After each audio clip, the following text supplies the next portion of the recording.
भगवान राम की कोई बहन भी थी। ऐसी ही और इंटरेस्टिंग कहानी सुनने के लिए वीडियो को लाइक, शेयर और चैनल को सब्सक्राइब करें। जानिए अनसुनी कहानी, भगवान राम की बहन का अनसुना किस्सा। भगवान श्री राम से जुड़े हर किस्से से लोग परिचित हैं। रामायण के सारे चरित्रों के बारे में भी लगभग सभी लोग जानते हैं। सबको पता है कि भगवान राम के 3 भाई थे, लक्ष्मण, भरत और शत्रुघ्न, लेकिन बहुत कम लोग जानते होंगे कि भगवान राम की एक बहन भी थी जिनका नाम शांता था। रामायण में भी शांता का बहुत कम जिक्र है। शांता इन चारों भाइयों की बड़ी बहन थी। कौन थी शांता? शांता का जिक्र रामायण में भी है। वह राजा दशरथ और कौशल्या की बेटी थी जिन्हें वशिनी और उनके पति रोमपद ने गोद लिया था। शांता ऋषि श्रृंग की पत्नी थी। शांता और ऋषि श्रृंग के वंशज सेंगर राजपूत हैं जिन्हें एकमात्र ऋषि वंशी राजपूत कहा जाता है। शांता की कहानी। शांता महाराजा दशरथ और कौशल्या की बेटी थी जिन्हें अन्य देश के राजा रोमपद और कौशल्या की बड़ी बहन वशिनी ने गोद लिया था। वशिनी की कोई संतान नहीं थी। एक बार वशिनी अपने पति के साथ अपनी बहन से मिलने अयोध्या आई थी। वशिनी ने मजाक में शांता को गोद लेने की इच्छा जताई। वशिनी की ये बात सुनकर राजा दशरथ ने उन्हें अपनी बेटी शांता को गोद देने का वचन दे दिया और इस तरह शांता अन्य देश की राजकुमारी बन गई। शांता के बाद हुआ बाकी भाइयों का जन्म। शांता के बाद राजा दशरथ की कोई संतान नहीं थी। वो एक पुत्र चाहते थे जो उनके राजवंश को आगे बढ़ाए।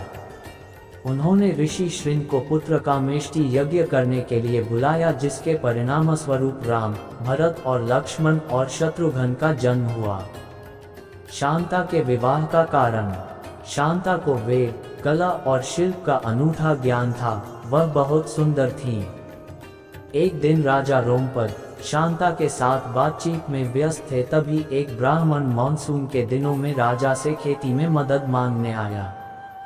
रोमपद ने ब्राह्मण की याचना पर ध्यान नहीं दिया। अपनी उपेक्षा से नाराज ब्राह्मण वहां से चले गए।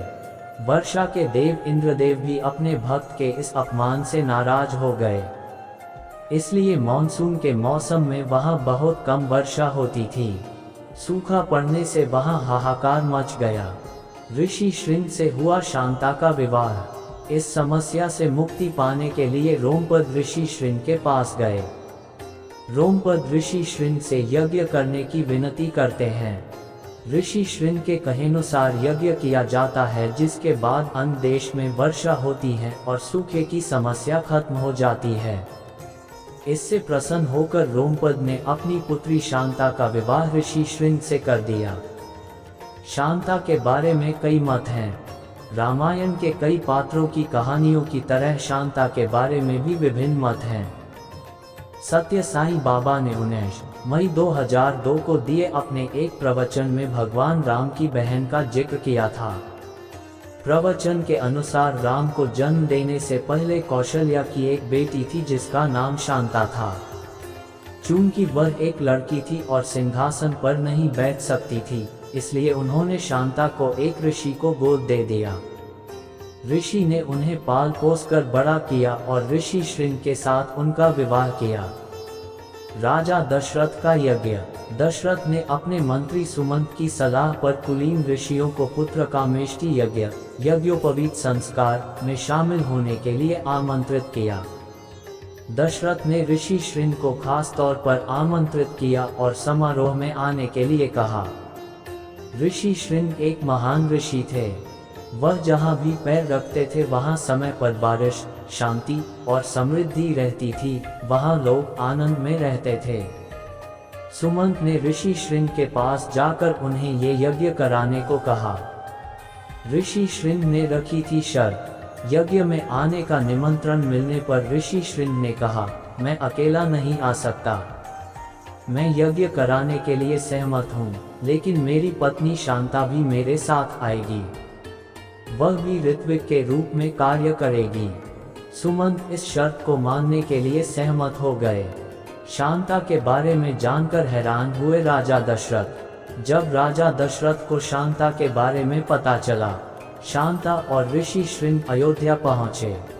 शांता ने दशरथ और कौशल्या के चरण स्पर्श किए। शांता को देखकर राजा दशरथ हैरान थे क्योंकि वह किसी ऋषि की तरह दिखती थी। शांता ने जहां भी पैर रखा वहां से सूखा गायब हो गया। दशरथ और कौशल्या सोच में पड़ गए कि आखिर ये कौन है। तब शांता ने स्वयं अपनी पहचान प्रकट की। उन्होंने कहा, मैं आपकी पुत्री शांता हूँ। दशरथ और कौशल्या को यह जानकर बहुत खुशी हुई कि वह उनकी पुत्री शांता है, जिसे उन्होंने एक ऋषि को गोद दे दिया था। कहानी का एक और पहलू। कहानी का एक और संस्करण है जो टीवी के एक धारावाहिक में दिखाया गया था। इसके अनुसार शांता को किसी को भी गोद नहीं दिया गया था। अयोध्या में एक बार भयंकर सूखा पड़ा था और ऋषि श्रृंग को यज्ञ करने के लिए बुलाया गया था। ऋषि श्रृंग द्वारा यज्ञ किए जाने पर जोरदार बारिश होती है और हर कोई खुशी से झूम उठता है। राजा दशरथ ऋषि श्रृंग को पुरस्कृत करने की इच्छा जताते हैं। ऋषि ने राजा दशरथ की बेटी शांता का हाथ मानकर वहां सबको चौंका दिया। हालांकि राजा दशरथ अपनी राजकुमारी बेटी का हाथ एक ऋषि को देने के इच्छुक नहीं थे, लेकिन फिर भी वह इस बात के लिए मान गए।